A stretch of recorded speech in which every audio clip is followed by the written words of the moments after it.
ఆడదంటే మగవాడికి రెండు రకాలుగా మాత్రమే కనిపిస్తుంది. ఒకటి పగలు కాయకష్టం చేసి డబ్బులివ్వడానికి, రెండు రాత్రి సుఖాలివ్వడానికి.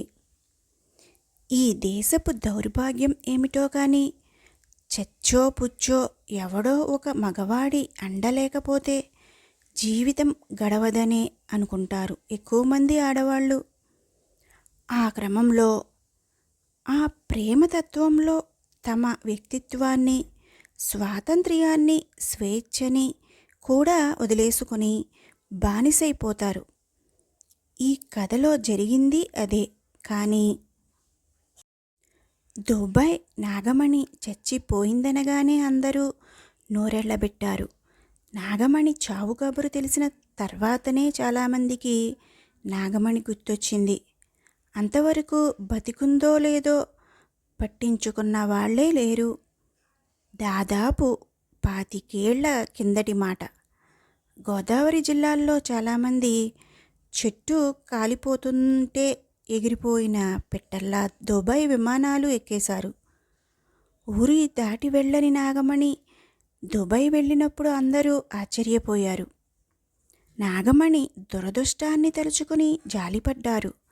ఆ తల్లి దరిద్రాన్ని, కష్టాలను, దారిలేనితనాన్ని కథలు కథలుగా చెప్పుకున్నారు.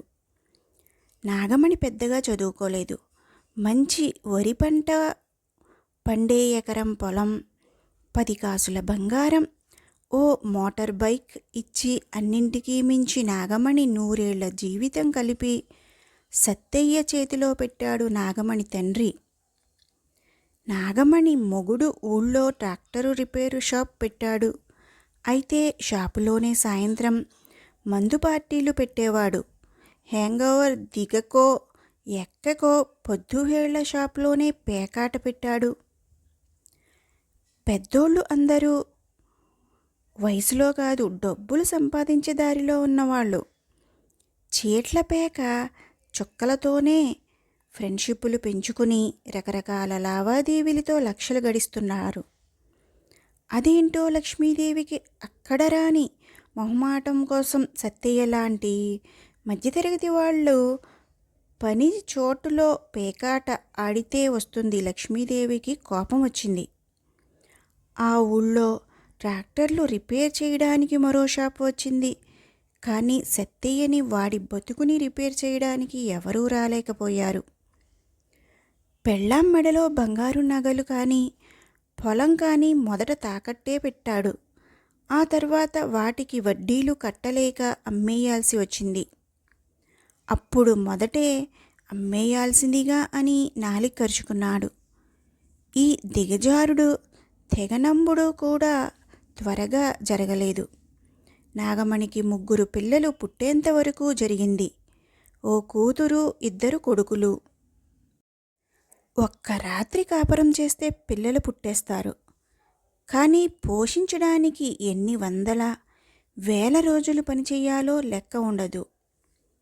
సత్తయ్యకు చేయడానికి పని లేదనే కన్నా ఏ పని చేయడం రాదనడం సబబు. దేవుళ్ళని, గ్రహచారాలను తిట్టుకుంటూ జీవితాన్ని ఏడుస్తున్నాడు. నాగమణికి జీవితం అంటే అసహ్యం వేసింది. ఆ తరువాత భయమేసింది. పిల్లలతో కలిసి ఏ కాలువలోనో దూకి చచ్చిపోదామన్నంత దిగులు కుదిపేసింది. అంతలోనే పిల్లల్ని తలుచుకుని ఆగింది. చచ్చేంత నొప్పితో పిల్లల్ని భూమి మీదకి తీసుకొచ్చింది. కానీ చంపేసేంత సులువుదారి తల్లి మనసుకు దొరకలేదు. బతుకుదామనుకుంది, బతికించాలనుకుంది. చదువా రాదు, కూలి పనులకు వచ్చే డబ్బులా సరిపోవు. ఆడవాళ్ల లోదుస్తులు, ఫాల్స్ మొదలైనవి అమ్మే షాపులో అమ్మే అమ్మాయిగా మారింది. కొడుకులు స్కూల్ తరువాత ఇంటికి పోయి ఆడుకున్నా, రోడ్ల మీద బలాదూర్లు తిరిగినా పట్టించుకునేది కాదు. ఆ షాపులో క్యాలెండర్ మీద ఆస్ట్రేలియా కంగారు జంతువు బొమ్మ ఉండేది. అది కన్న పిల్లని కరుచుకుని ఒంటికి ఉన్న సంచిలో వేసుకుని తిరుగుతున్న బొమ్మ. ఆ క్యాలెండర్ చూసినప్పుడల్లా ఆ కంగారు పట్టుకున్న పిల్ల ఖచ్చితంగా ఆడపిల్లే అనిపించేది నాగమణికి. ఆడవాళ్ళకి కూడా కన్న కూతుళ్ళని పట్టుకో వీపుకో కట్టుకునే సంచి దేవుడిచ్చి ఉంటే బాగుండేది అనిపించేది నాగమణికి. ఎందుకంటే నాగమణి కూతురు శ్రీదేవిని, పాపం దానికి అప్పటికి 7-8 వయసుంటుంది. స్కూల్లో బస్ క్లీనర్ రా బస్సు ఎక్కిస్తా అని బస్సు ఎక్కించి ఏదో వెధవ పని చెయ్యాలని చూశాడు. సమయానికి నాగమణి వెళ్ళింది. శ్రీదేవికి గండం తప్పింది. ఆ నిరుడు దసరా రోజుల్లో నవరాత్రి పూజలు చేసే పంతులుగారు శ్రీదేవిని పిలిచి కాళ్లకు స్వయాన పసుపు రాసి నుదుట బొట్టు పెట్టి బట్టలు ఇచ్చి కాళ్ళకి దండం పెట్టారు. ఇదేంటయ్యా అని నాగమణి నోరు నొక్కుకోబోతే, పిల్లలు దేవుళ్ళు ఒకటే అంటాం కదా, దేవుళ్ళకి కులాలు ఉండవు, పిల్లలకి ఉండవు. రజస్వల కానీ ఆడపిల్లలంతా అమ్మవారితో సమానమే, వాళ్ళని పూజించాలి, అదే ఈ దసరా, అదే ఈ దేశం అన్నాడాయన. నాగమణికి ఏడుపొచ్చింది. ఒరే వెదవల్లారా, పసి పిల్లలంటే దేవతలురా, వాళ్ల మీద కోపం ఏంటి, కోరికేంటి? ఏం చేసినా నోర్మూసుకుంటారనిగా ఈ అఘాయిత్యాలు అని బస్ క్లీనర్ని చేతులు నొప్పెట్టేదాకా కొట్టింది. ఆ తర్వాత నిజంగానే కంగారు జంతువుగా మారింది. శ్రీదేవిని ఒక్క క్షణం వదిలిపెట్టేది కాదు. స్కూల్ అయిపోయే టైంకి షాప్లో పర్మిషన్ తీసుకుని శ్రీదేవిని తెచ్చుకునేది. షాప్ మూసేంత వరకు తనతో పాటు ఉంచుకునేది. పిల్లలు ఎదిగినంత సులువుగా జీతాలు పెరగవు కాబట్టి సంసారం ఈడ్చుకురావడం కష్టమైంది నాగమణికి. వయసొచ్చిన ఆడపిల్లని తనతో పాటు అదే షాప్లో కూర్చోబెట్టాలంటే ఇబ్బంది పడేది. సత్తయ్య ఓ రోజు రాత్రి తప్పతాగి వస్తూ యాక్సిడెంట్లో చచ్చిపోయాడు. నాగమణి గొల్లున ఏడ్చింది. సత్తయ్య చచ్చిపోయినందుకు కాదు, అలాంటి వాడితో అన్నేళ్లు బతికానా, జీవితం ఇంత నాశనం చేసుకున్నానా అని. బొట్టు కూడా ధీయబుద్ధి కాలేదు. మంగళసూత్రం గొలుసు నల్లపూసలు ఏనాడో అమ్మేశాడు. అలాంటి మొగుడు ఉన్నా పోయినా జీవితంలో పెద్ద తేడా రాదనుకుంది నాగమణి. కానీ చిన్న తేడా వచ్చింది. మొగుడు పోయాడనేటప్పటికీ కొంతమంది మగాళ్ళకి నాగమణి మీద జాలేసింది. రాత్రిళ్ళు టెంపరరీగా కంపెనీ ఇద్దామనుకున్నారు. డొంక తిరుగుడుగా ప్రపోజల్ పెట్టారు. తనేం అవుతానో అని భయమేసింది. అప్పుడు దొరికిన దారే దుబాయ్. చాలామంది దుబాయ్ వెళ్ళి పనీపాట చేసుకుంటూ బతుకుతుండడం, సంపాదించిన డబ్బులు ఊరికి పంపిస్తుండడం, దాంతో అప్పులు తీర్చుకోవడం, ఆస్తులు కొనుక్కోవడం అంతా దేవుడిచ్చిన అందమైన కలలా అనిపించింది. తను పనిచేస్తున్న షాప్ ఓనర్ని అప్పు అడిగి కూతురితో పాటు దుబాయ్ ఫ్లైట్ ఎక్కింది నాగమణి. కబుర్లు చెప్పుకోవడానికి భాష అవసరం కానీ పని చేయడానికి భాష అవసరం లేదని అర్థమైంది నాగమణికి కొద్ది రోజుల్లోనే. చచ్చేంత చాకిరీ, కానీ బతికించేంత డబ్బు. ఓ షేక్ ఇంట్లో పనిచేసేది. అతను, అతగాడి 5 పెళ్ళాలు, పిల్లలు, వాళ్ళకి వండి వడ్డించి ఇంటి పని చేస్తూనే 10 ఏళ్ళు గడిచిపోయాయి. ఊళ్ళో కొడుకులిద్దరూ చదువుకున్నారు. ఒకడు ఇంజనీరింగ్ చదువుకుని హైదరాబాద్లో ఉద్యోగం సంపాదించాడు. మరొకడు ఉన్న ఊళ్ళోనే వ్యాపారం మొదలుపెట్టాడు. ఇల్లు కొంది. ఇక కూతురు శ్రీదేవికి పెళ్లి చేయాలనుకుంది. కూతురితో కలిసి ఊరొచ్చింది. సంబంధాలు వెతికింది. ఫారెన్ రిటర్న్ సంబంధాలంటే ఎగబడతారు, కానీ దుబాయ్ రిటర్న్ అంటే కొంతమంది తటపటాయించారు, ఇంకొంతమంది ఎక్కువ ఆశపడ్డారు.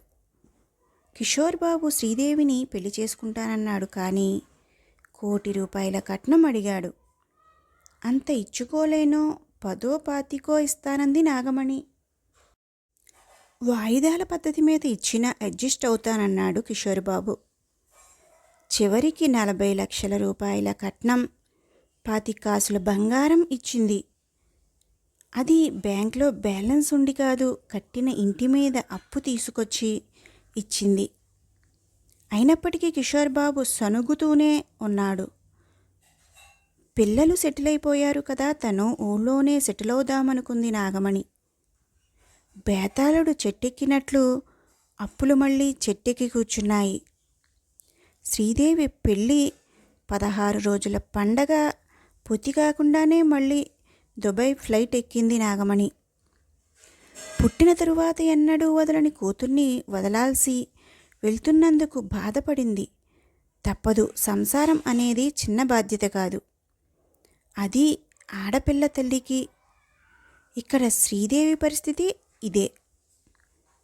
పెళ్ళైన సంతోషం కన్నా తల్లిని వదిలిన బాధ ఎక్కువ. దానికి తోడు తన పెళ్ళి అప్పు తీర్చడం కోసం తల్లి మళ్ళీ పనిలోకి వెళ్ళడం ఇంకా బాధ కలిగించింది. అయినా పెళ్ళి వచ్చిన డబ్బు కన్నా రాణి కట్నం బ్యాలెన్సే కిషోర్ బాబుని ఎక్కువ డిస్టర్బ్ చేసింది. నాగమణి ప్రతి నెలా సంపాదనలో కొంత డబ్బు ఇంటి మీద అప్పు తీర్చడానికి, ఇంకొంత డబ్బు కిషోర్ బాబు కట్నం బాకీ తీర్చడానికి పంపిస్తుండేది. ఆ డబ్బులు బ్యాంక్ అకౌంట్లో పడ్డ రోజునే శ్రీదేవిని వాళ్ళ అమ్మతో మాట్లాడనిచ్చేవాడు. మిగిలిన రోజుల్లో ఎప్పుడు ఫోన్ చేసినా తను ఆఫీస్లో ఉన్నానని, ఇంటికెళ్ళాక ఫోన్ చేయిస్తానని అబద్ధం చెప్పేవాడు. నెలలో ఆ ఒక్కరోజు కోసం తల్లి కూతుళ్ళు ఆతృతగా ఎదురుచూసేవాళ్ళు. మాటలని కన్నీళ్లు మింగేస్తుండేవి. అయితే అనుకోకుండా ఒకానొక రోజున దుబాయ్లో రోడ్డు దాటుతున్న నాగమణిని ఓ కారు వచ్చి గుద్దేసింది. అప్పటికప్పుడు స్పాట్లో చనిపోయింది నాగమణి. ఆ మాట విని శ్రీదేవి కన్నా ఎక్కువ గొల్లుమని ఏడ్చాడు కిషోర్ బాబు. కట్నం డబ్బులు ఎవరిస్తారని గొడవ చేశాడు. బామ్మద్దులని నిలదీశాడు. తల్లి చివరిచూపు అయినా దక్కుతుందేమోనని ఆశపడింది శ్రీదేవి. కానీ శ్రీదేవి అన్నలిద్దరూ ఏవో గుసగుసలాడుకొని శవాన్ని తీసుకురావడం ఎక్కువ ఖర్చు అని, తామే అక్కడికి వెళ్ళి ఆ పని పూర్తి చేస్తామని దుబాయ్ వెళ్ళారు. తను కూడా వస్తానంది శ్రీదేవి. ఫ్లైట్ టికెట్ డబ్బులు భరించడానికి ఆమె అన్నలు ఇష్టపడలేదు. ఆమె భర్త కిషోర్ బాబు ససేమిరా కాదన్నాడు. అమ్మని చూడాలని, గట్టిగా పట్టుకుని ఏడవాలని అనిపించింది శ్రీదేవికి. కానీ అది చాలా ఖరీదైన కోరికై కూర్చుంది. యాక్సిడెంట్లో చనిపోయినందుకు నాగమణి ప్రాణానికి 25 లక్షల రూపాయల నష్టపరిహారం లెక్క కట్టారు. వారసులు శ్రీదేవి అన్నలు ఇద్దరూ క్లెయిమ్ చేసుకున్నారు. శ్రీదేవి ఊసే తలెత్తలేదు. శ్రీదేవి అన్నలు ఎంత దాచినా ఈ సంగతి కిషోర్ బాబుకి తెలిసింది. అక్కడి నుంచి అసలు రచ్చ ప్రారంభమైంది. అత్తని అనరాని మాటలన్నాడు. నా కట్నం బాకీ తీర్చకుండానే చచ్చిందన్నాడు. కూతుర్ని, అల్లుడిని అన్యాయం చేసిందన్నాడు కిషోర్ బాబు. ఆ కోపంలో శ్రీదేవిని చితకబాదుతాడు. చిన్నప్పటి నుంచి కంగారులా తనని కూడా తిప్పిన తల్లి చచ్చేటప్పుడు తనని కూడా ఎందుకు తీసుకెళ్ళలేదా అని కుళ్ళి కూళ్ళి ఏడ్చింది శ్రీదేవి. అన్నలని అడిగితే పెళ్ళయ్యాక తల్లి చావు డబ్బులో వాటా ఎక్కడి నుండి వస్తుందన్నారు. ఆ డబ్బుల్లో వాటా తీసుకురాకపోతే ఇంటి గడప తొక్కద్దన్నాడు కిషోర్ బాబు. శ్రీదేవికి దారి తోచలేదు. ప్రతిరోజు అయినదానికి కానిదానికి కొడుతున్నాడు. బాధ భరించలేకపోతోంది. అర్థం కాని కసి వస్తుంది. హఠాత్తుగా ఇంట్లో నుంచి ఒకరోజు మాయమైంది శ్రీదేవి.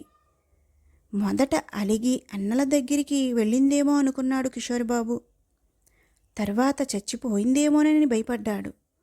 3-4 రోజులు గడిచినా దరిదాపుల్లో శవం దొరక్కపోయేటప్పటికి భయం తగ్గింది. కానీ ఎవరితో అయినా లేచిపోయిందేమోనని అనుమానం కుదురుగా ఉండనివ్వలేదు. చివరికి శ్రీదేవి ఎక్కడికి వెళ్ళిందో తెలుసుకుని నిర్ఘాంతపోయాడు కిషోర్ బాబు. అది శ్రీదేవి ఫోన్ చేశాకే దుబాయ్ నుంచి ఫోన్ వచ్చింది. ఒరే వెధవా, నేను మళ్ళీ దుబాయ్ వచ్చేసా. ఇక్కడ పనిలో చేరుతున్నాను. నీకు కావలసింది పెళ్ళాం కాదు, అది ఎలాగైనా పట్టుకొచ్చే డబ్బు. ఏదో ఒకరోజు నాకు యాక్సిడెంట్ అవుతుంది, నేను చస్తా. ఆ డబ్బులన్నీ నీకే. ఏ కారు గుద్దకపోతే నేనే వెళ్ళి ఆ కారు కింద పడతా. బాధపడకు, త్వరలోనే చేస్తా అని ఫోన్ పెట్టేసింది శ్రీదేవి. రోడ్డు మీదకి వచ్చి చూస్తే ఎన్నెన్నో వాహనాలు వేగంగా వెళ్ళిపోతున్నాయి. ఒక్క క్షణం దాని కింద పడి చచ్చిపోదామన్నంత ఉద్వేగం కలిగింది. కానీ రోడ్డు మీద అమ్మ రక్తం ఆ ఎండలో ఏరులై పారుతున్నట్లుగా అనిపించింది. కన్న తండ్రి బాధ్యతారాహిత్యం నుంచి, స్కూల్ బస్సు క్లీనర్ అఘాయిత్యాల నుంచి, కామపు వేటల నుంచి కంగారులా పొదివి పట్టుకొచ్చిన అమ్మ తన నుంచి కోరుకునేది ఇదేనా? తను చచ్చి కిషోర్ బాబుకి డబ్బు ఇవ్వాల్సినంత అవసరం ఏముంది? ఎలాగో దూరం వచ్చింది, పని దొరికింది. ఆ ఎడారి దేశంలో ప్రేమ దొరకపోవచ్చు, కానీ అమ్మ జ్ఞాపకాలు తోడు ఉంటాయి. ఎంతకాలం గడుస్తుందో గడవని. ఈ కథ మీకు నచ్చినట్టయితే లైక్ చేయండి, షేర్ చేయండి, సబ్స్క్రైబ్ చేయండి.